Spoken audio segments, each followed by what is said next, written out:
धर्माच्या नावाखाली आज भारतीय जनता पक्ष काय म्हणतंय की धर्म संकट मध्ये आला, हिंदू संकटात आलाय. अरे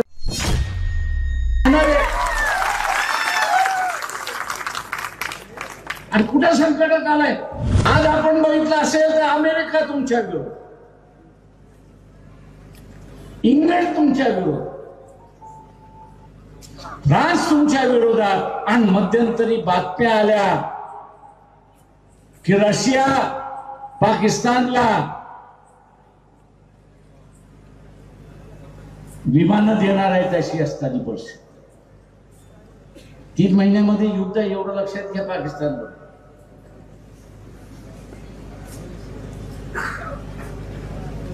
तीन महिन्याचे युद्ध आहे. तुम्ही हारला तर राज्य कोणाचं होणार? तुम्ही हारला तर राज्य कोणावरती आहे? मी इथल्या ओबीसीला विचारतो, राज्य कोणाचं येणार तुम्ही हारलात तर?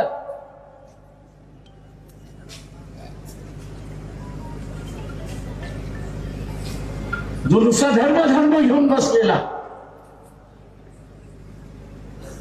त्याची सुद्धा आवश्यकता आहे. मी नाही असं म्हणत नाही. धर्म हा माणसाला मनशांती देतो, पण इथे असताना सुरक्षितता आणि पोटाचा प्रश्न सोडवायचा असेल तर तो राजकारणच देतो, हे आपण लक्षात घ्या. आणि त्याच्यापासूनच ओबीसी फारकत घेतो, त्याच्यापासूनच तो असताना फारकत घेतो. 17 देश आणि 1 तुम्ही जिंकेल कोण?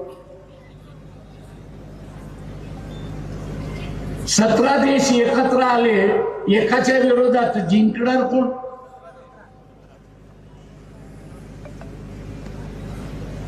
आणि हे झालं का? ते इथल्या सगळ्या ओबीसीने पहिल्यांदा विचारात घेतलं पाहिजे की ही परिस्थिती आली का?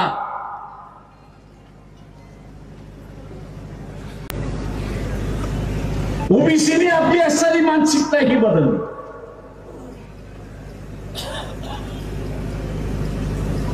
धर्माच्या नावाखाली आज भारतीय जनता पक्ष काय म्हणतंय की धर्म संकट मध्ये आला, हिंदू संकटात आलाय. अरे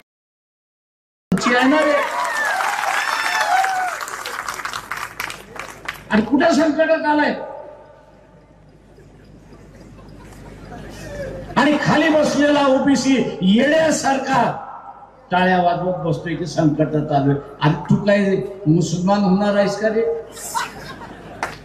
तू काय ख्रिश्चन होणार आहेस?